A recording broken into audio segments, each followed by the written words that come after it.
Hello and welcome to another episode of the djproject Criterion Collection. And here we're going to talk about Spine 635, Weekend, directed by Jean-Luc Godard, 1967. What more can I say about Godard that I haven't already covered? I think I've covered the extent of everything that Godard is capable of at this point. Except this is another Godard film, and this one actually is a pretty big one. This provides a nice bracket in a certain period in Godard's long and continuing career in filmmaking. This was from 1960 to 1967. He made at a rate at about 2 films a year, and he was also he got a lot of attention at that time, and he was viewed as a provocative and exciting and energetic and youthful director and so forth. And then after that it was but I know that's a gross oversimplification and so forth. So this truly was, so Weekend was truly the end of a period or a type of cinema that Godard would do. No, I'm not going to do a Apocalypse Now reference and or parody here, but you can imagine that being played out there.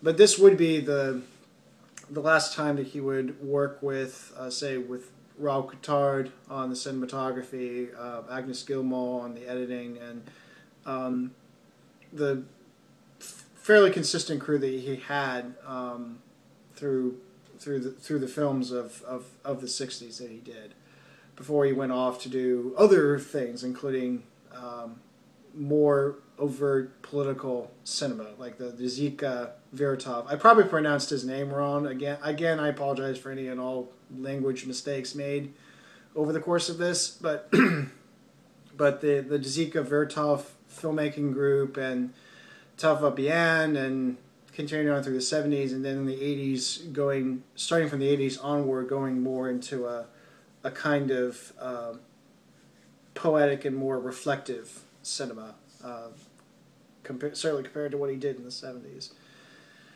So yeah, it marks a certain end, and in his case, he's going to go out with a bang instead of a whimper.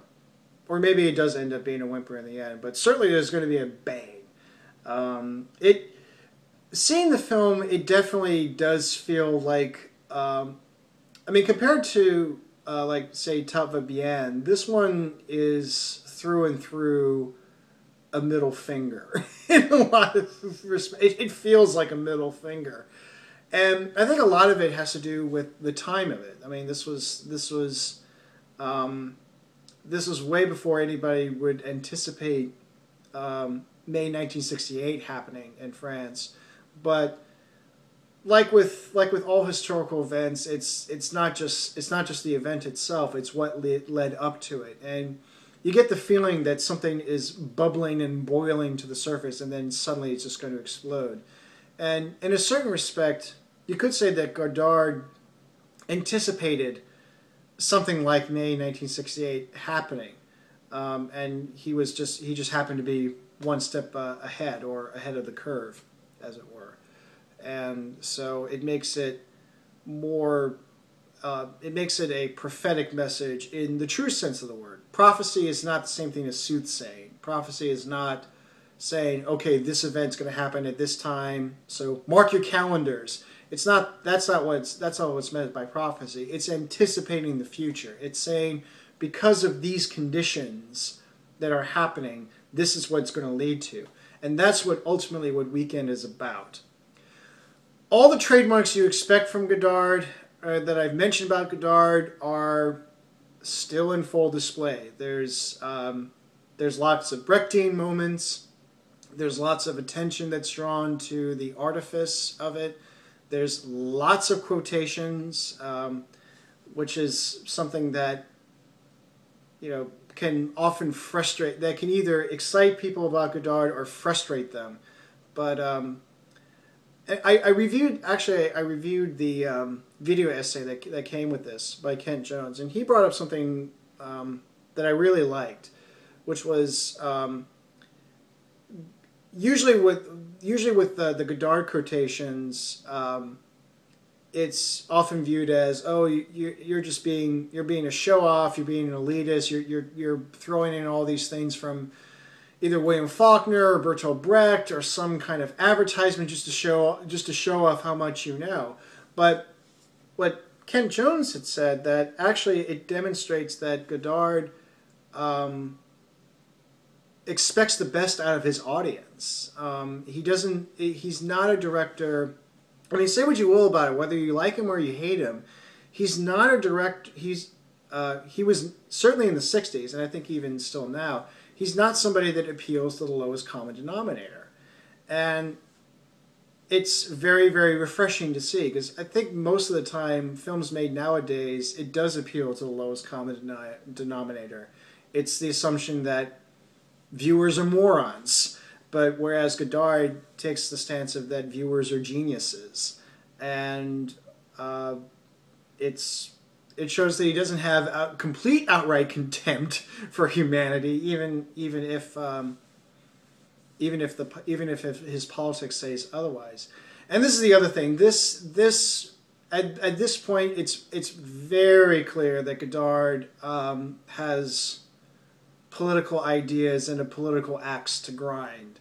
I said that Pierrot Le Fou was sort of the beginning of the end, and it was certainly, and it could be said that that film was the end of a desire to make cinema be about desire, or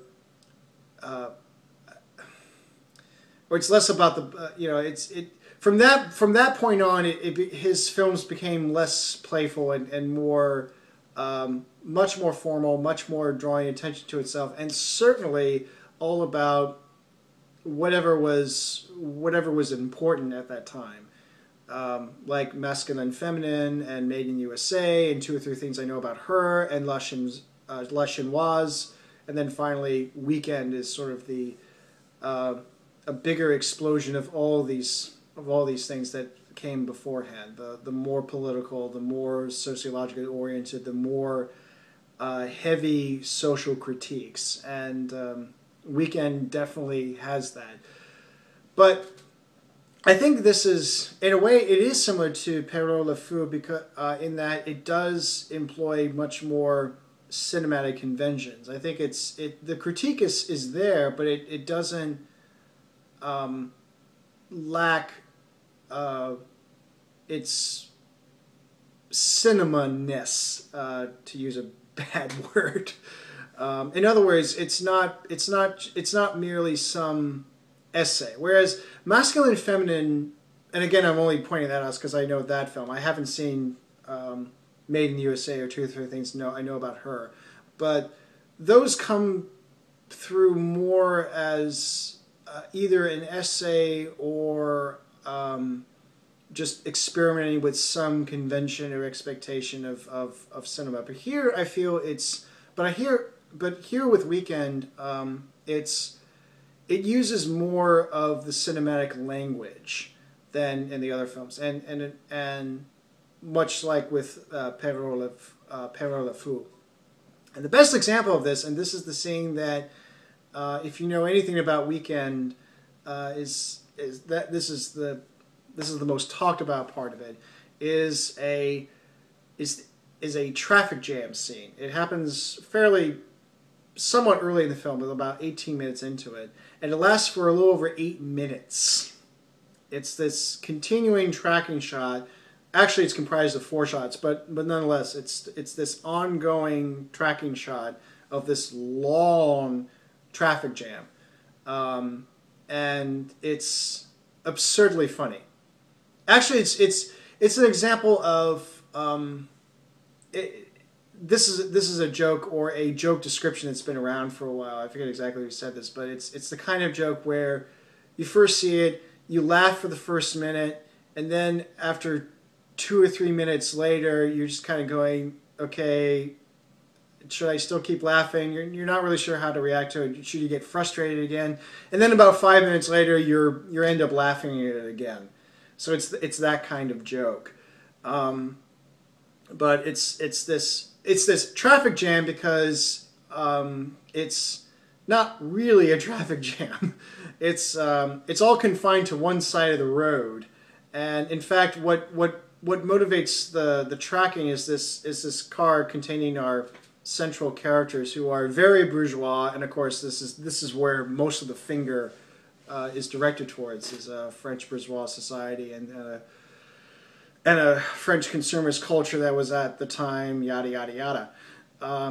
But it's their car that keeps wanting to move forward, so they're constantly driving around it. And of course, what makes the scene instantly memorable is that yes, it's 8 minutes, yes, it's a traffic jam, and therefore, and also it's an experience that everybody has. I mean, we all been through a traffic jam, and actually, that's one of the appeals of it, or why it's so instantly memorable. Is that it does play to those sentiments and frustrations of being in a long traffic jam where you're constantly honking your horn, or sometimes you get to a point where you just feel like, you know what, I don't want to give up. I'm just going to stop the car and step out and do something else, whether it's talking with a friend or playing a game of chess or playing cards or whatever, or tossing a ball between, with the car in front of me. And all of that is played out in absurdist levels. And then you get to the very end of it, the reason why you have this crash, and you go,